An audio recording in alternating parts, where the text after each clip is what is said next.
ফুলের থেকে সত্যিই চোখ ফেরানোটা অসম্ভব। যদি সকালবেলা ঘুম থেকে উঠে ছাদে গিয়েই দেখি এরকম সুন্দর সুন্দর ফুল ফুটে আছে, তাহলে আর ছাদ থেকে নামতে ইচ্ছে করে না। কি সুন্দর লাগছিল আমার ছাদের সব গোলাপগুলোকে।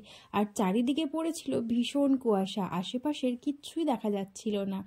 তবে বলে রাখি, আজ ছিল আমাদের বাড়ির বাস্তু ঠাকুরের পুজো, তাই স্নান সেরে তারপর এইদিকে সব পুজোর আয়োজন করা হচ্ছিল।